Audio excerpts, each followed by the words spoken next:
A todos. Espero que estejam todos muito bem, saudáveis, né? E se cuidando. Hoje nós vamos corrigir as atividades das últimas duas aulas remotas de história, ok? Então, a atividade da aula 19 e também o exercício da aula número 20, que era um só do livro de vocês, página 82.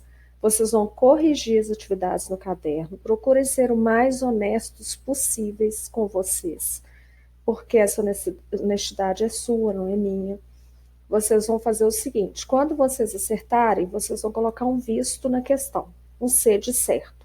Errou, coloca um risquinho na questão, entendeu? E corrige a questão. Manda para mim a foto, né, da correção das atividades de vocês, para eu saber até onde vocês estão aprendendo a matéria. Vamos lá? Então, olha só, gente, a aula remota número 19, que é essa aula aqui, a gente começou falando das revoltas e das rebeliões na América Portuguesa.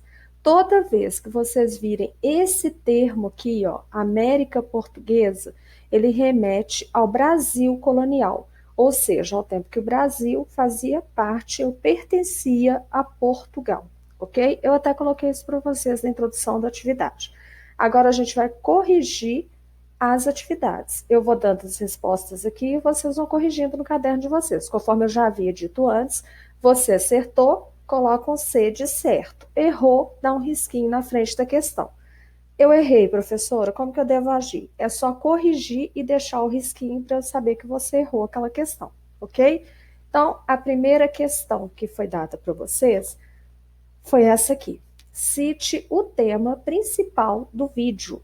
Então, o tema principal do vídeo estava, inclusive, na introdução da atividade. Então, qual que é o tema principal do vídeo? Revoltas e rebeliões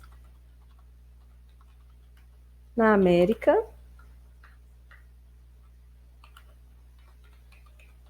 Portuguesa.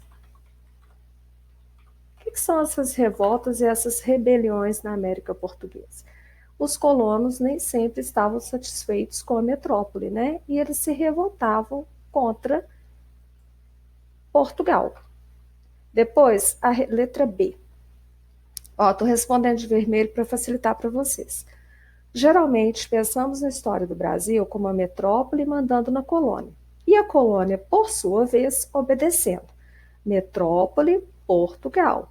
Colônia, Brasil. Eu vou colocar para vocês aqui, ok? Quem quiser anotar no caderno. Colônia, Brasil. Vou grifar para vocês também, para vocês não se esquecerem nunca mais. Tá grifadinho aqui. Esse pensamento, ele é correto? Então, realmente, a metrópole mandava, a gente obedecia e nunca questionava? A resposta é sim ou não? A resposta é não. O título da unidade já fala sobre isso, né? Se são revoltas e rebeliões contra a América Portuguesa, a resposta é não, a gente não era conformado. Em muitos momentos,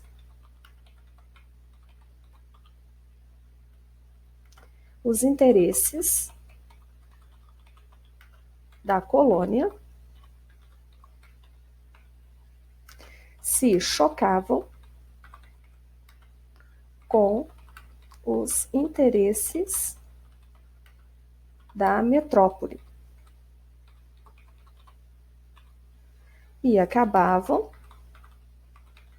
acontecendo revoltas e rebeliões.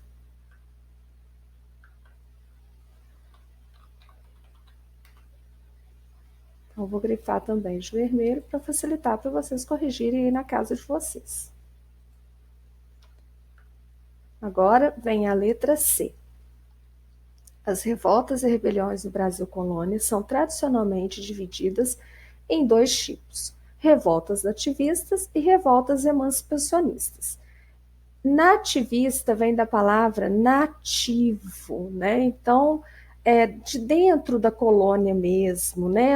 Eles se rebelavam contra um determinado fator. E emancipacionista, essa palavra emancipação, ela remete à independência.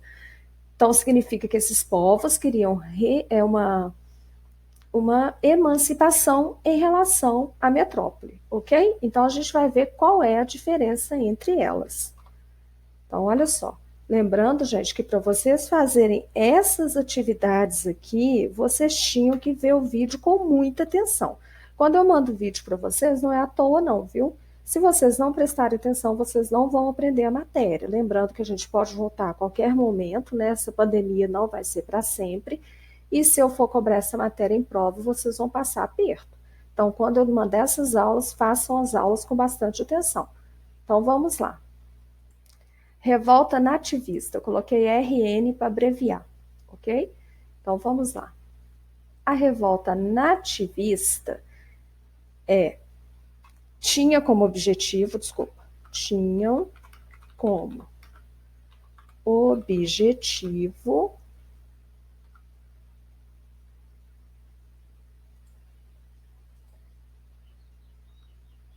como objetivo resolver questões imediatas. Então, o que é uma questão imediata? Ah, eu quero resolver com a professora de história minha nota. Ah, mas ela não quer me dar minha nota, então vou me rebelar contra ela, não vou fazer mais nada até ela entregar a nota. Seria uma questão imediata. Eu posso resolver com a outra parte.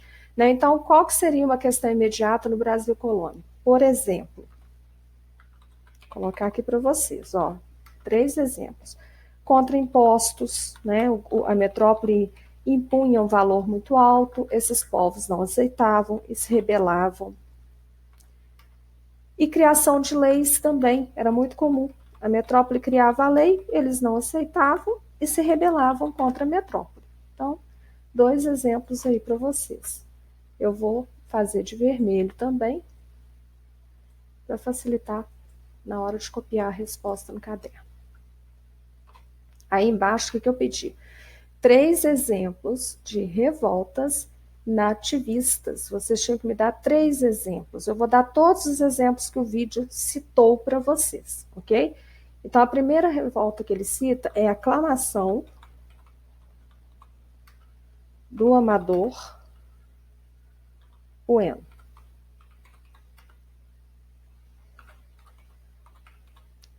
A revolta de Filipe dos Santos.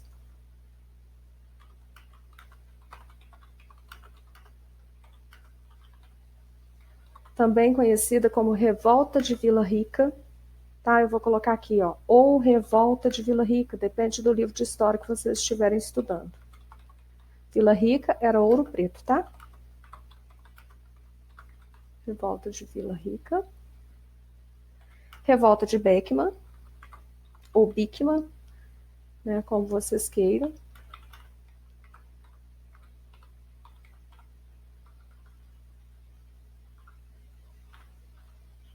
Nossa, custou sair o Beckman aqui. Guerra dos Mascates.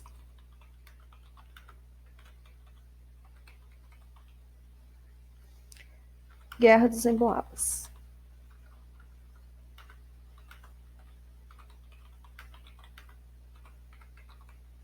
Esses foram os exemplos dados para vocês. Vocês, inclusive, já começaram a estudar. Ficou errado aqui, gente. A estudar a revolta de Bickman, né? Foi a primeira que eu mandei para vocês na última aula.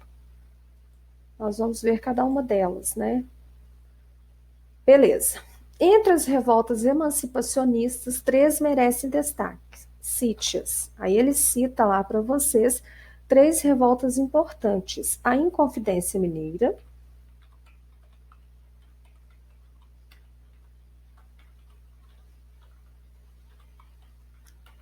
a Inconfidência ou Conjuração Baiana, né?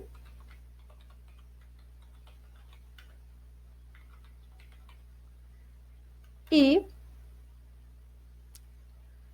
a Conjuração Pernambucana.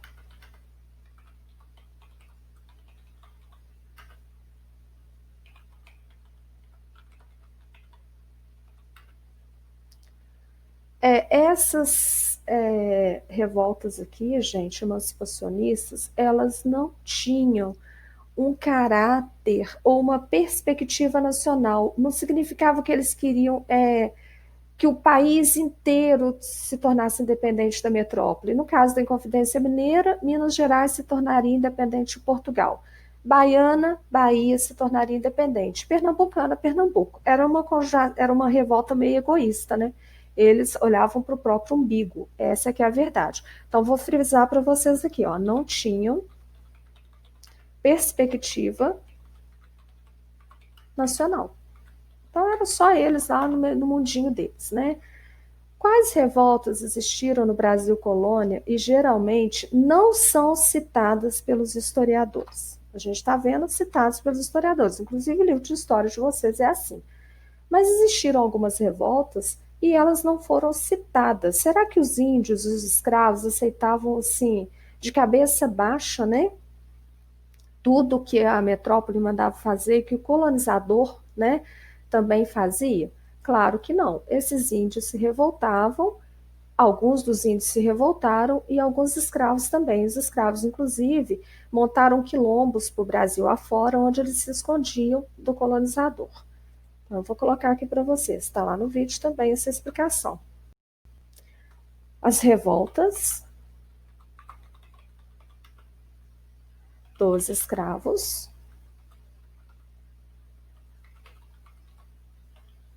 e dos indígenas. Eles não aceitavam, mas eles, né, tinham menos força para lutar contra a metrópole, contra o colonizador. Eles não tinham armas, não tinham conhecimento, e complicava tudo. Eu vou diminuir aqui o tamanho da letra para vocês, para caber tudo numa folha só. Fica mais fácil na hora de corrigir aí. Última pergunta. Qual foi o movimento filosófico que influenciou as revoltas emancipacionistas?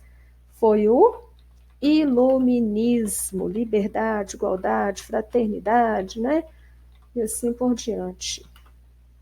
Então, eles se inspiraram no Iluminismo para poder promover essas revoltas. Então, tá aí, ó. A parte da aula 19 está toda corrigida, devidamente corrigida. Vocês vão corrigir no caderno de vocês e mandar uma foto para mim. Aproveitem para rever a matéria. Agora nós vamos na página 82 do livro de vocês. Eu dei como tarefa da última aula, que foi a revolta de Beckmann, o exercício número 1. Então, eu vou corrigir também com vocês, de deixar corrigido. Leia o texto a seguir com atenção. O movimento fora reflexo do contexto econômico, político e social difícil no qual viviam as capitanias do norte da América Portuguesa.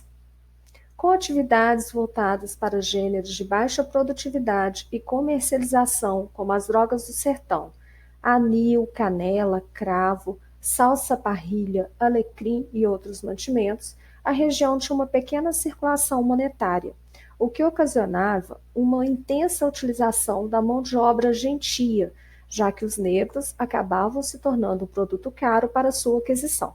A palavra gentia significa indígena. O texto citado diz respeito a qual dos movimentos estudados? Revolta de Beckmann, Guerra dos Mascates, Guerra dos Emboabas ou Revolta de Vila Rica?